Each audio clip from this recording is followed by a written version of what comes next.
इस वक्त हमारे साथ बातचीत के लिए पॉलिटिकल एक्सपर्ट जफर सरेशवाला जुड़ रहे हैं, जिनके पास एक महत्वपूर्ण और इंटरेस्टिंग किस्सा है।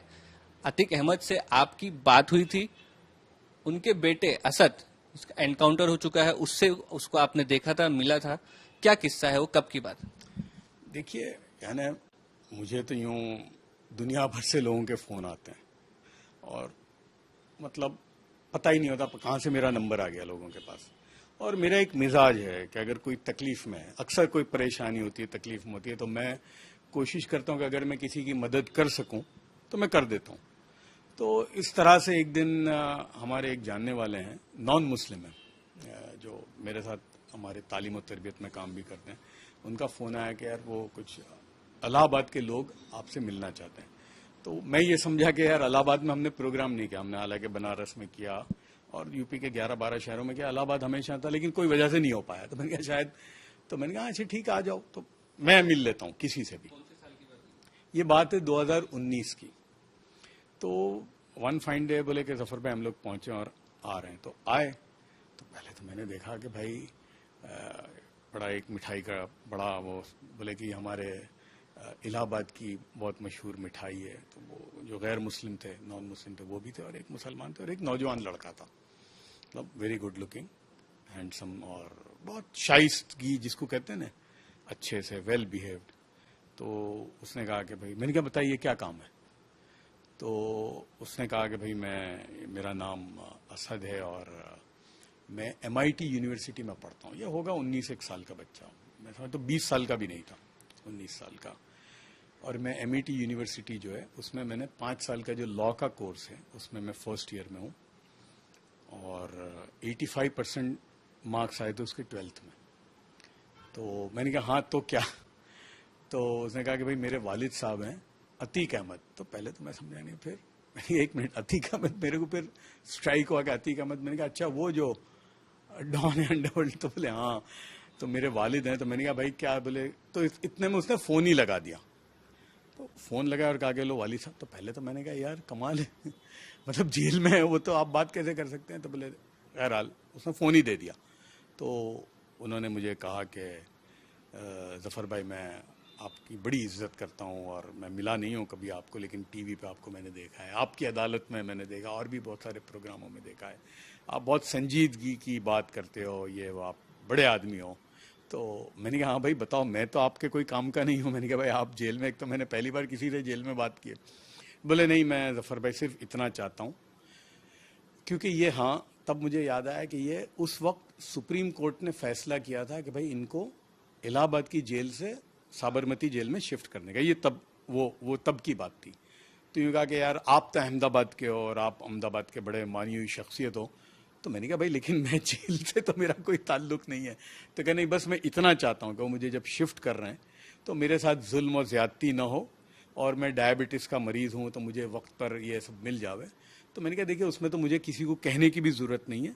हमारे यहाँ जो अहमदाबाद में, चूँकि हम लोग अहमदाबाद की जो साबरमती जेल है उसमें सालों से बहुत सारे प्रोग्राम करते हैं, इफ्तार का करते हैं, ईद का मिलन का करते हैं, दिवाली का करते हैं, और हिंदू फेस्टिवल होती है उस वक्त भी हम लोग जो कैदी होते हैं उनके साथ हम एक सलूक करते हैं, और फिर पेरोल फरलो का बहुत सारे लोग आते हैं।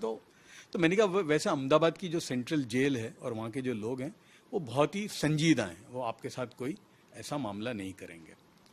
फिर मुझे उस वक्त एक स्ट्राइक हुआ कि, और मेरा एक काम है कि यार मुझे अब कहना चाहिए इनको। तो मैंने उस वक्त कहा कि ठीक है अतीक भाई आपने एक बात की, लेकिन मैं आपको एक बात कहना चाहता हूँ। पता नहीं मुझे ज़िंदगी में आपसे बात करने का फिर मौका मिले ना मिले, आपने एक रास्ता चुना है, और मैं एक बात कहूँगा कि जिस रास्ते पर आप हो वो रास्ते की जो मंजिल है बहुत भयानक है, इसका जो एंड है बहुत ही भयानक है। अब आप कितने आगे हो, वापस मुड़ सकते हो नहीं मुड़ सकते, ना मैं कहने की कोई मेरी हैसियत है, लेकिन ये भयानक रास्ता है। मैं आपसे एक इल्तिजा करता हूं कि आपका जो बेटा है असद, जिससे मेरी अभी बातचीत हुई थोड़ी देर, तो मुझे लगा कि ये बहुत ही होनहार बच्चा है, इतने अच्छे मार्क्स हैं, किसको मिलते हैं इतने। तो आप अपनी परछाई से इस बच्चे को दूर रखना। ठीक है आपने एक रास्ता चुन लिया है, वो आपका बेटा है, ठीक है, उसको आप आपका कोई जो बोलते हैं ना, छींटा भी उड़ने मत देना, और इसको इस लाइन में जो जहां जाता है उसको पढ़ने दो और उसको आपसे बिल्कुल अलग रखना। ये मेरी इतनी इल्तिजा है आपको। फिर फोन रख दिया।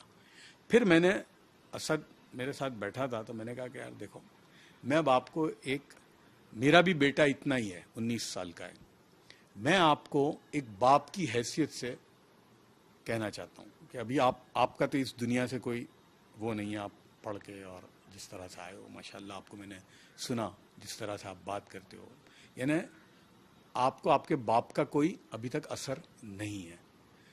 और देखो, ये रास्ता बड़ा खतरनाक है, जिस रास्ते पर आपके वालिद चले ना, इसका अंजाम बहुत ही बुरा है, आप उठा कर देख लो। और फिर मैंने उसको एक मिसाल दी। मैंने कहा कि अभी कुछ टाइम पहले एक फिल्म आई थी रईस, और मैंने कहा उसमें शाहरुख खान ने हमारे अहमदाबाद के डॉन हुआ करते थे लतीफ़, उनका रोल ऐसे किया था उसमें। मैंने कहा वो लतीफ़ को हमने बचपन से देखा था, उनका बड़ा सिक्का था, मतलब गुजरात में परिंदा पर नहीं मार सकता था उनके नाम के बगैर, जुए खाने ये वो सारा। और मैंने कहा हमने देखा था कि वो ट्रक भर भर के चांदी उतरती थी उनकी, ट्रकें भर भर के। मैंने कहा उनका अंजाम इतना खतरनाक हुआ, और आज उनके बच्चे जो है ना पाई पाई के मोहताज हैं, उनका कोई नाम लेने वाला नहीं है, उनको कोई पूछने वाला नहीं है। यही होता है।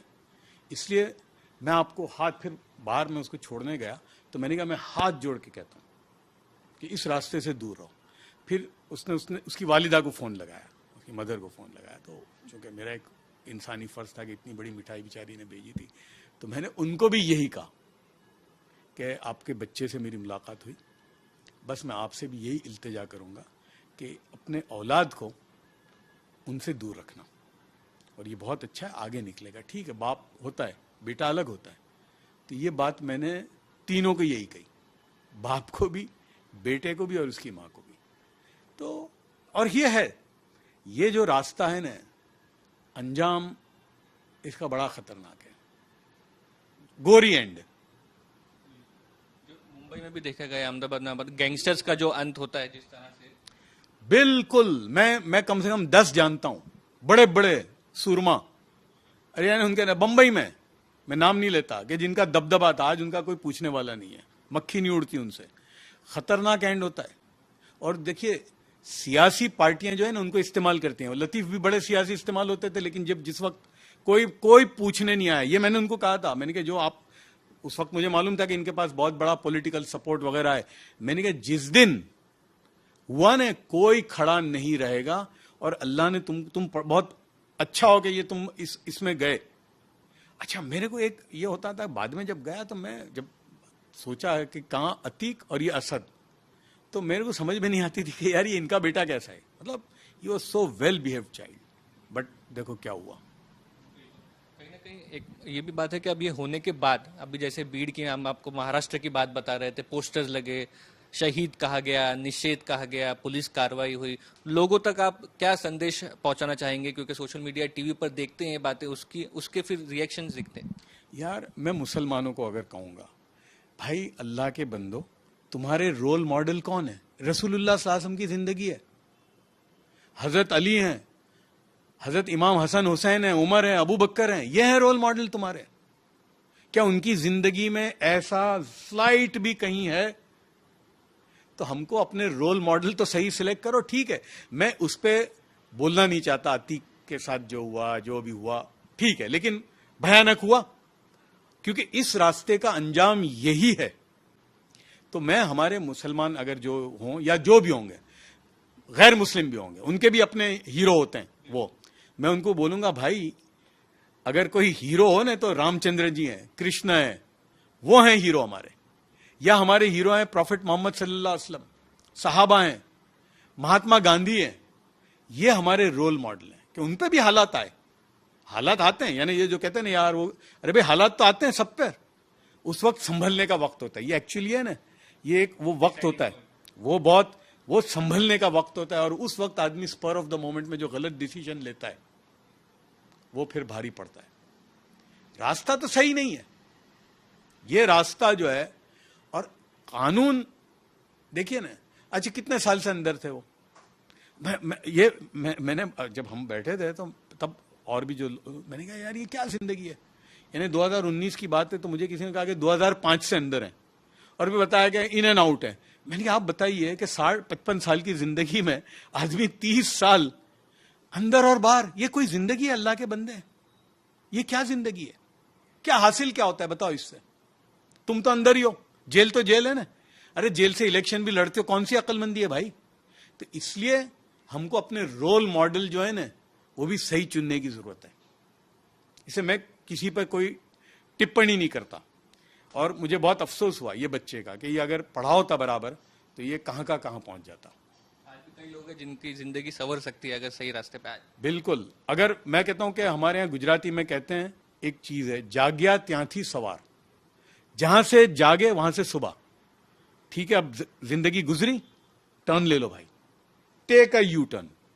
यू टर्न लेना ही पड़ेगा आपको, और वो रास्ता 100 आप निकालो। यहां ही नहीं, दुनिया में देख लो। दुनिया के बड़े बड़े जो गैंगस्टर थे अंडरवर्ल्ड, तुम्हारे माफिया, जापान में मैंने तो देखा है, जापान के अंदर, इटाली के माफिया, न्यूयॉर्क में, शिकागो में, कहां है आज? किसी जमाने में ये ईस्टर्न यूरोप के माफिया होते थे, ये जो पूरा जो बाल्कन कंट्रीज के, कहां है? नहीं चलता। सही रास्ता सही होता है, आपको उसी पे चलना पड़ेगा।